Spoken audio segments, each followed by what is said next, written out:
to break some hearts with this.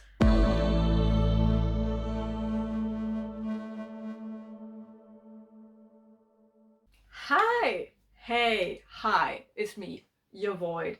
Today I am talking DNFs, and I'm going to walk you through the 6 books that I DNF'd this fine year of 2022.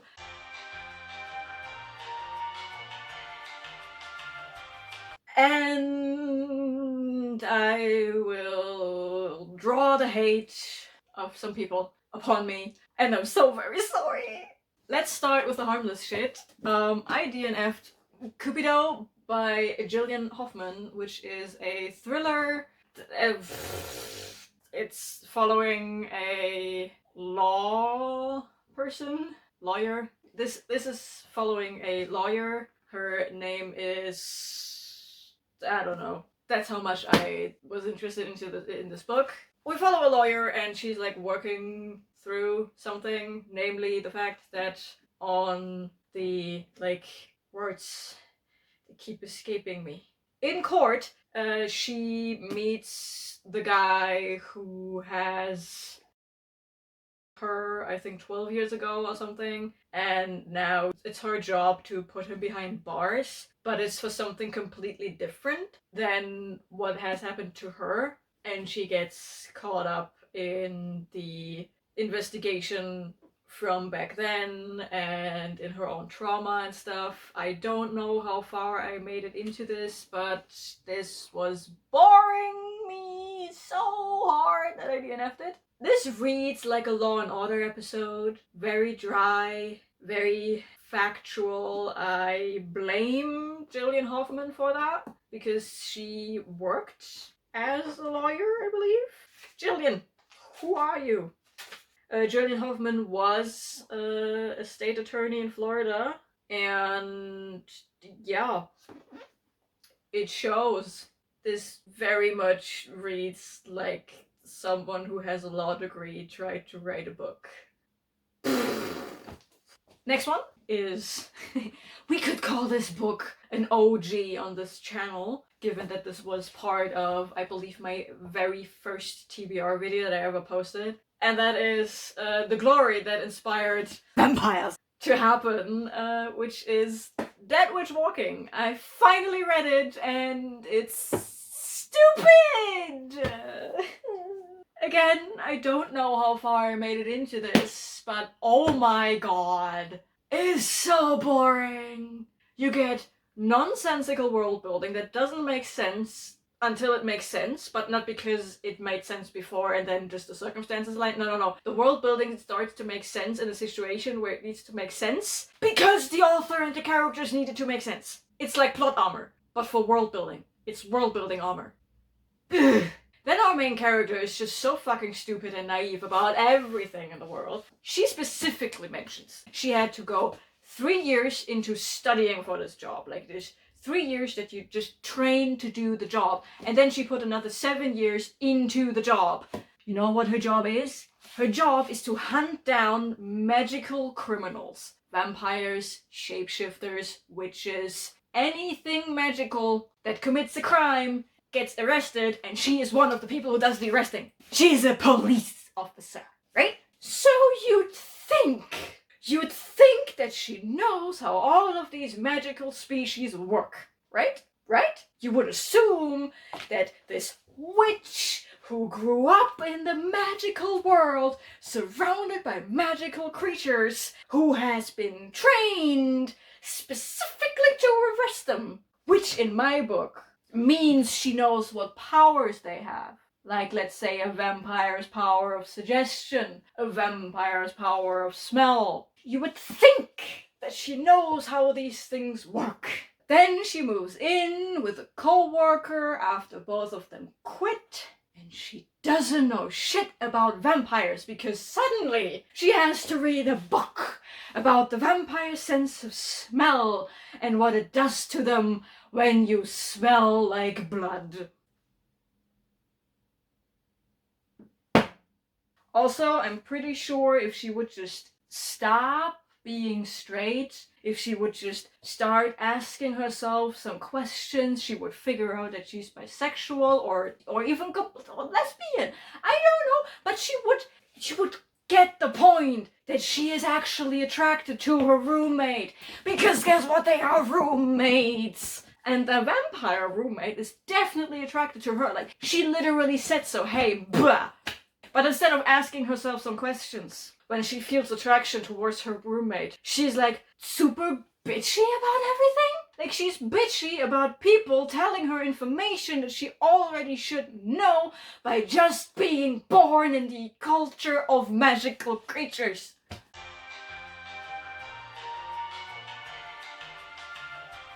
She's so dumb. She's so dumb. I hate her. Best character in here is Jenks. He's a pixie and he knows what's up. Is he an asshole? Yes. But he knows when not to be an asshole. And he's helping them. He is helping them for nothing. Him and his bajillion children are MVP in trying to keep this vampire lady and this bitch of a witch alive. And how do they thank them?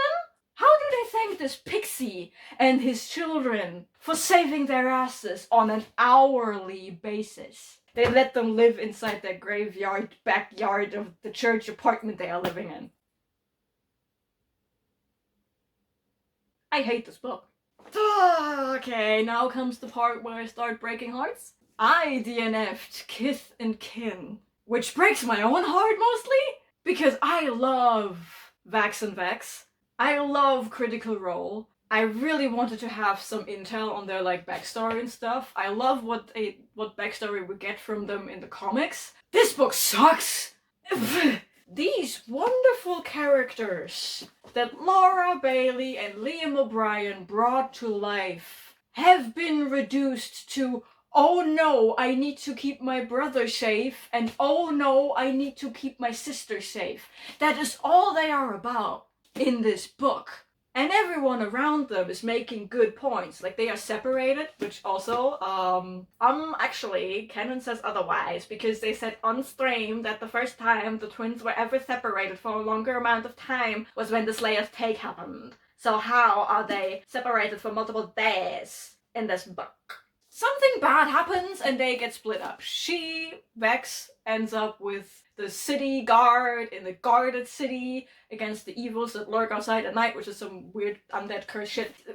Vex, ends up with a group of rebels who are operating underground because apparently in the city there are evil shenanigans going on with the lady who is protecting the city. I didn't get to the part to know who is in the right and who's in the wrong. I don't care, because guess what? Every character in this is making a good point. The rebels tell Vax that they can't help him go look for his sister, because if they do, they would expose themselves and then the city guard would come and slaughter them.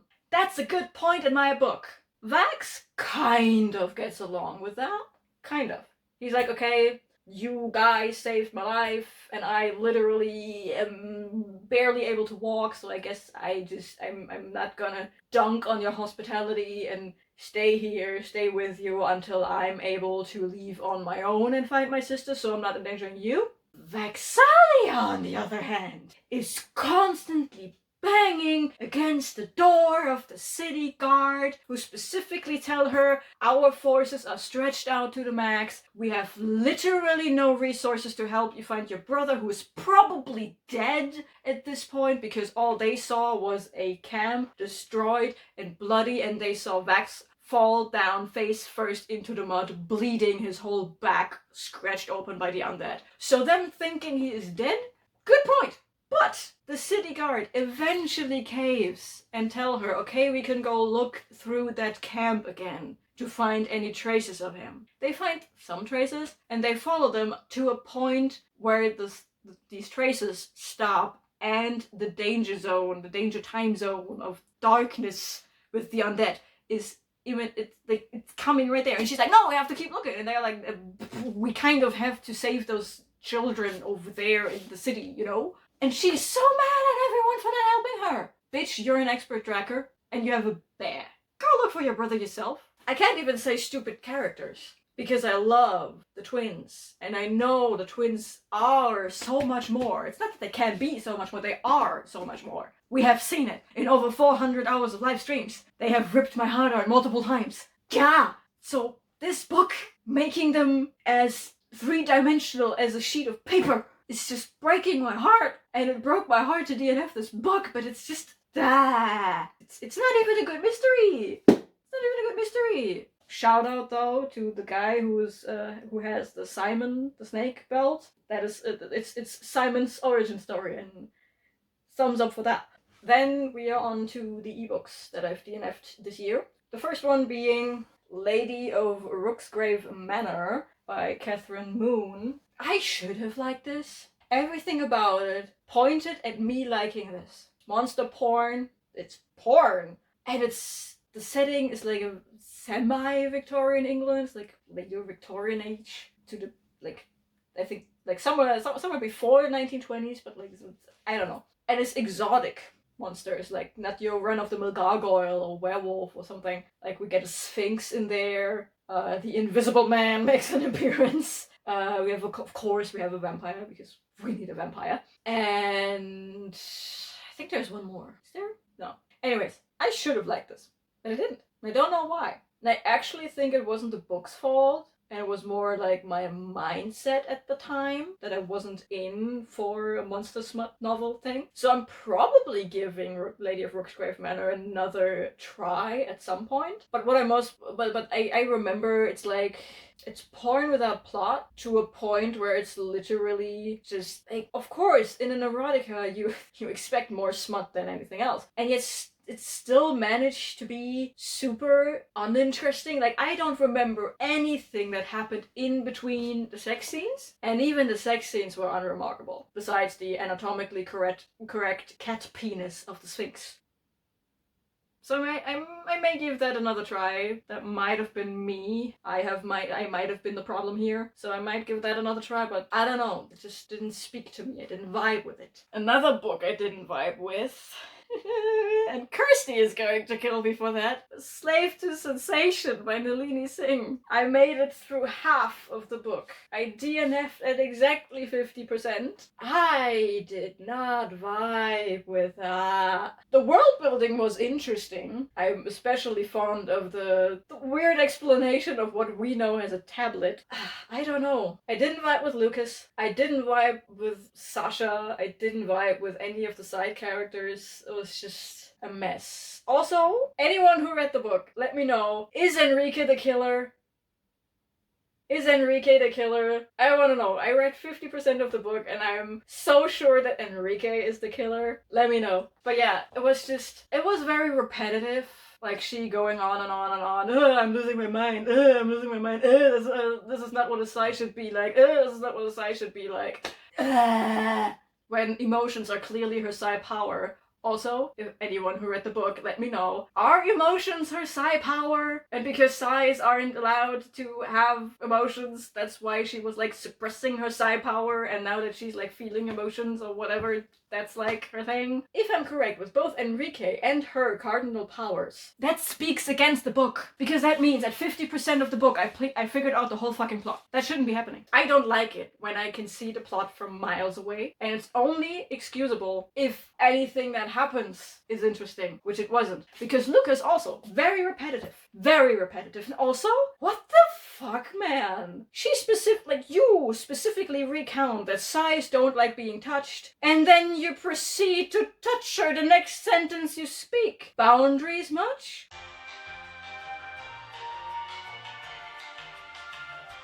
Consent much? She literally told you, no, I don't like it, and then you're like,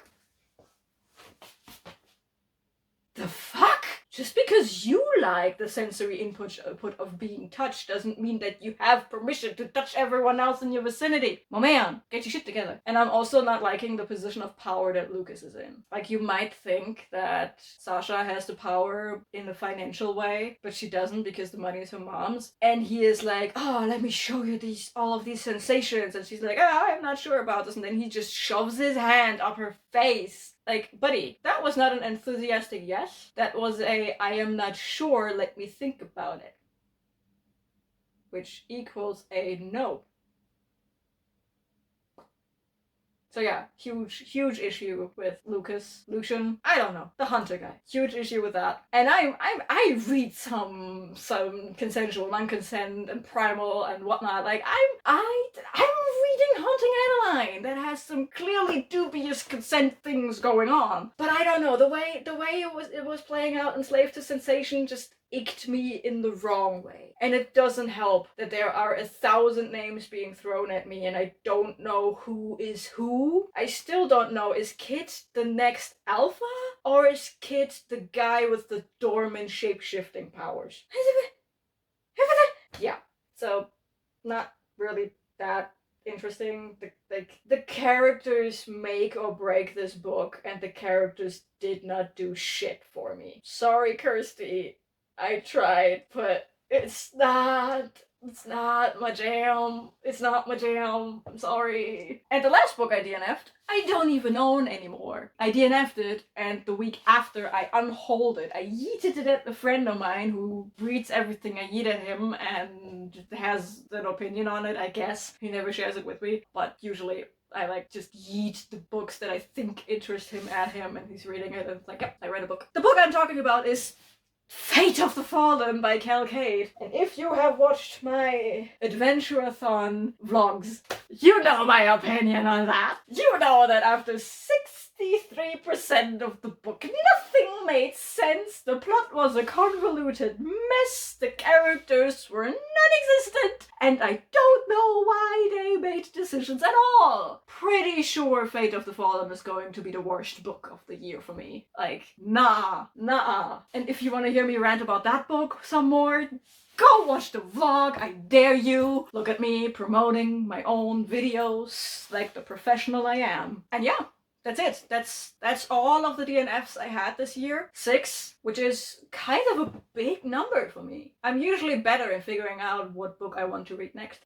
Given 2 of these books, 3 of these books, three of these books were recommendations. Cupido was a recommendation by the internet, just a wider internet. People said I should read that if I like the Gretchen Lowell series by Chelsea Kane, and I love that series, so everyone was like, yeah, read Cupido, it's just the same. It's not. The second recommendation was Slave to Sensation, sorry. And the third recommendation was Lady of Rooksgrave Manor, which was a recommendation-ish. It wasn't a recommendation necessarily. It's a recommendation / review kind of thing, which I got from the TikTok account from Lillian Lark, who is an author of some of my favorite smutty monster romance novels. Deceived by the Goggles. Remember that one from my mid-year freak out?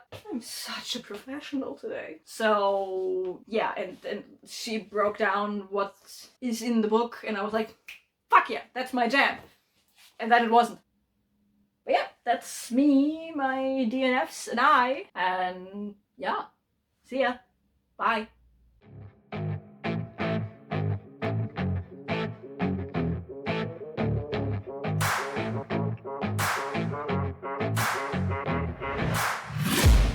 It's hard to get excited and be funny about books that are so disappointing.